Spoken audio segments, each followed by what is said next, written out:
길을 묻는 여성을 위하여. 오래전 일이다. 그 당시 나는 어떤 시골에 머물고 있었다. 일요일 저녁이 되었기 때문에 가까운 곳에 있는 어떤 교회를 찾아갔다. 예배에 참석하고 싶었기 때문이다.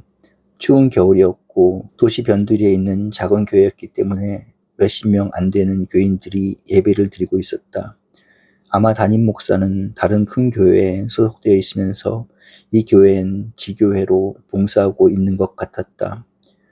예배 시간이 되니까 그 교회의 전도 부인이 예배를 주관하기 위해 강단으로 올라갔다. 추위 때문에 외투를 입은 그대로였다. 두 손을 외투 주머니에 넣고 굵은 목소리로 찬송을 인도하기 시작했다. 그까지는 있을 수 있는 일이다. 얼마 후 설교 시간이 되었다. 전도 부인은 열을 올리면서 설교를 시작했다. 때로는 책상을 두들기기도 하고 설교 도중에 찬송도 부르는가 하면 어떤 대목에 가서는 아멘을 연거푸 외치기도 했다. 나는 몹시 어색한 느낌을 정리하면서 예배를 끝내고 나왔다. 만일 내 아내나 딸들이 자라 저런 전도 부인이 된다면 어떨까 하는 생각을 해보았다. 상상도 할 수 없는 일이다. 나 자신도 그런 교회로부터는 발을 끊고 말 것이다. 여성들에게 있어 가장 소중한 것은 여성다운 정서이며 교양의 아름다움이다. 만일 종교가 여성적 미와 교양의 고귀함을 말살시키거나 빼앗아간다면 우리는 그 종교를 택할 필요가 없을 것이다. 종교는 우선 인간다운 인간을 만들어주고 그 인간은 이웃과 사회에 봉사할 수 있는 신앙을 가져야 한다. 모든 여성들이 교회의 지도자가 되고 책임을 맡았기 때문에 여성다움과 인간다움을 상실한다면 그것은 종교 이전의 문제라고 생각지 않을 수가 없다. 그러나 따져보면 성격의 차이는 있어도 비슷한 불행은 얼마든지 있는 것 같다. 여성들이 모이면 말이 많아지기 쉽다. 그 내용은 다른 사람들의 인격이나 사생활에 관한 것이 되는 것이 보통이다. 또 한가로운 여성들이 모이면 사회에 덕스럽지 못한 집단 행동을 할 수도 있다. 교회의 여성들까지 그 울타리를 넘어서지 못한다면 그들은 교회 때문에 인격의 손실을 입으며 바람직스럽지 못한 사회생활에 빠질 가능성도 없지 않다.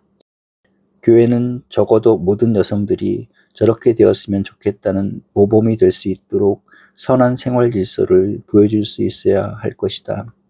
나는 가톨릭이 성모 마리아를 지나치게 추대하는 것을 교리적으로 찬동하지는 않는다. 그러나 성모 마리아와 같은 여성다움을 키워줄 수 있다면 오히려 그 점을 높이 살 수 있을 것으로 생각한다. 귀한 것은 형식적 신앙보다는 인간 그 자체이기 때문이다.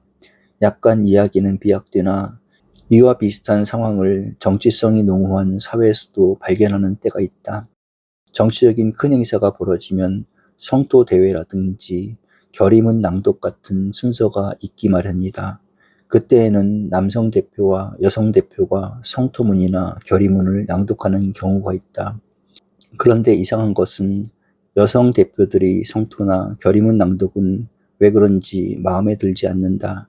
사람이 고함을 크게 질러야 용기가 생기는 것도 아니며 발악스러운 표정을 지어야 어떤 목적에 도달하는 것도 아니다. 좀 더 여성다운 태도를 취하며 조용하지만 무게가 있는 성토는 할 수 없을까 싶은 아쉬움이 일고 난다. 꼭 이북에서 듣던 극한적인 상황이 연상되기도 하고 옛날 일본인들이 즐기던 유산 같은 생각이 떠오르기도 한다. 대한민국의 모든 여성들이 다 저런 성격과 자세를 갖는다면 우리는 정치적 필요성 때문에 고귀한 여성과 인간적 밑쁨을 잃게 되는 것이 아닐까. 이상한 비교이나 정치적 성토를 그렇게 강렬하게 내세우는 것은 내 편이니까 옳다고 생각하는 그 사람이 자기를 반대하는 입장의 여성 성토가 그러했을 때는 반발과 혐오감을 느낄 수도 있지 않을까.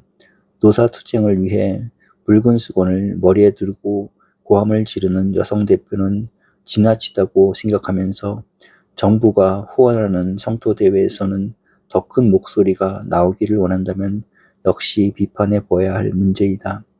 여성은 여성이다.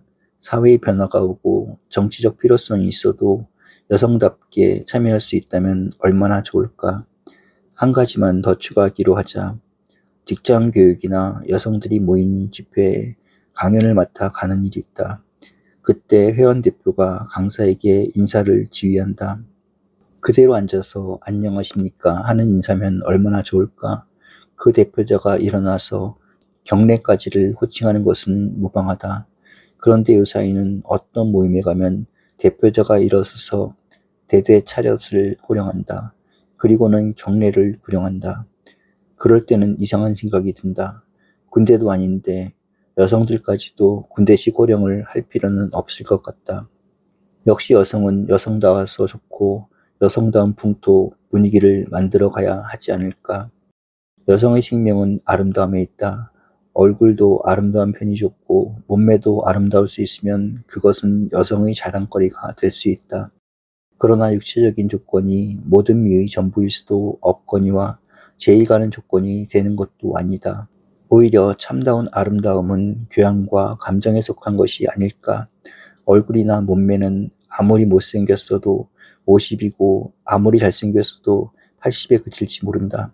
그러나 교양의 격차와 감정의 거리는 10에서 90의 차이가 될 수 있고 심하게 되면 30과 100의 간격을 만들 수 있을지도 모른다. 우리는 얼굴이 이쁘고 좋은 옷을 입은 여성을 대하는 때가 있다.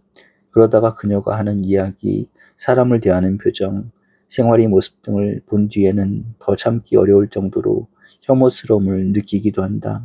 너무 교양이 없거나 감정의 조잡성을 드러내기 때문이다.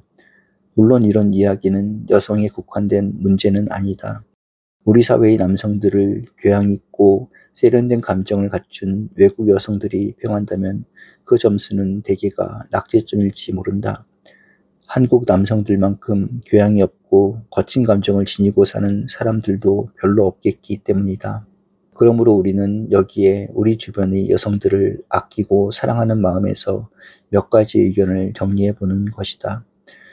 여성들은 무슨 이야기를 할 때 다음과 같은 몇 가지 사실들은 조심스레 자성해 주었으면 좋겠다. 첫째로 너무 큰 목소리로 떠드는 일은 삼갔으면 좋을 것 같다. 대개의 경우 여성들이 큰 목소리로 떠들어야 할 입장은 별로 없을 것이다.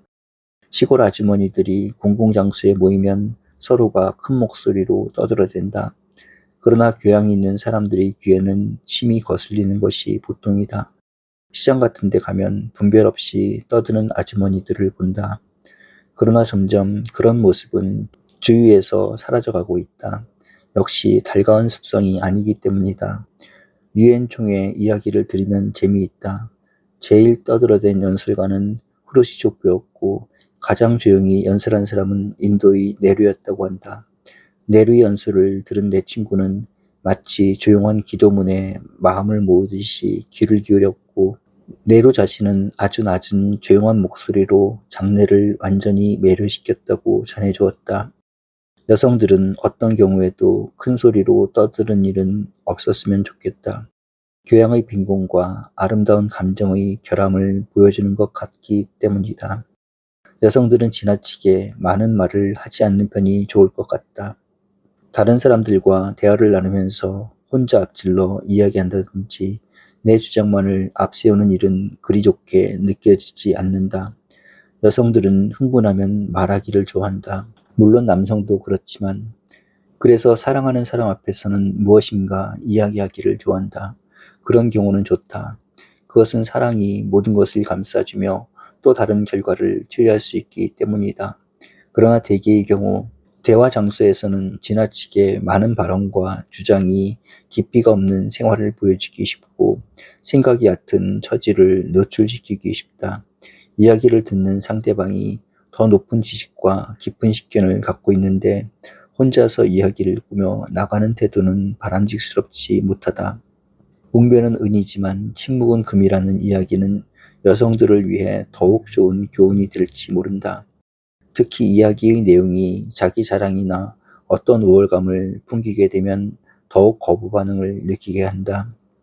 차라리 질문을 받거나 요청을 받았을 때 어느 정도 겸손히 그러나 뚜렷이 소신을 편다는 것이 결과적으로도 좋을 것 같다.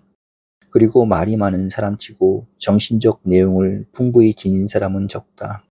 필자도 그런 사람의 하나이나 말하는 직업은 언제나 불행하다. 샘물이 솟아흐르듯이 귀한 생각이 속으로부터 흘러나와야 하는데 말을 하기 위해 생각하거나 꾸밈을 위해 말을 생각하는 일은 달갑지 못하다. 특히 제 생각도 아닌 남의 생각을 말로만 표현해야 하는 직업이나 생활은 바람직스럽지 못하다. 우리는 주위의 모든 여성들이 조용히 값 있는 생활에서 아름다움을 높여가 주기 바란다. 여성들은 지나치게 노골적으로 표시하는 것도 어색하고 지나치게 극단적인 발언은 삼갔으면 좋을 것 같다.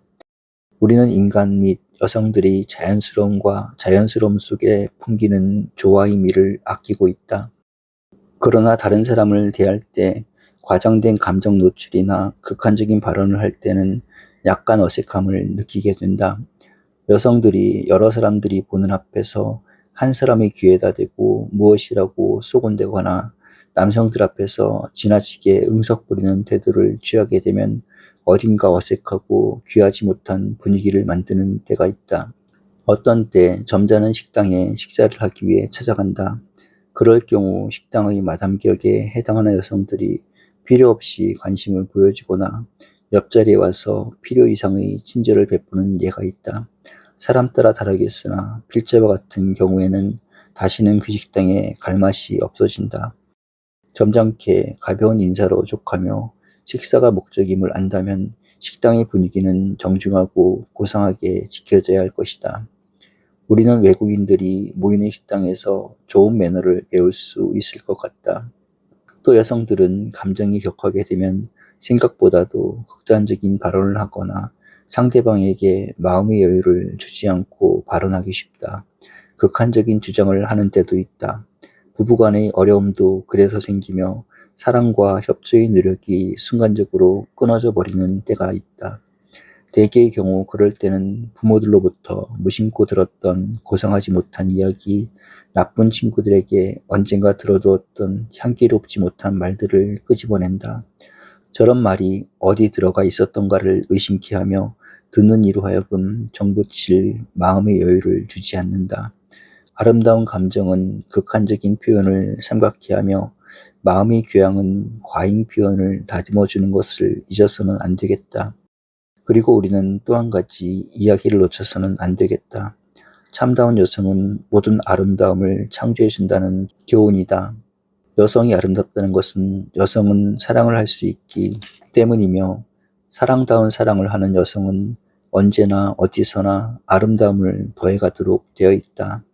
그래서 여성의 일생은 사랑의 연속이다. 그 사랑이 자라는 것만큼 인생이 자라며 사랑이 높아질수록 인격도 고상해진다.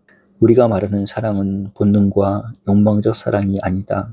지적 요소를 갖춘 사랑이며 조화를 아는 사랑이며 상대방의 인격과 장래를 위해 주는 사랑이다. 그 점에 있어서는 괴테의 말이 진실이다. 모든 여성적인 것, 그것이 우리를 구원해준다는 그때의 여성적인 것은 사랑의 본질을 말하는 것이다. 아름다움을 창조해가는 사랑, 찾을 수만 있다면 그보다 더 귀한 것은 없을 것이다.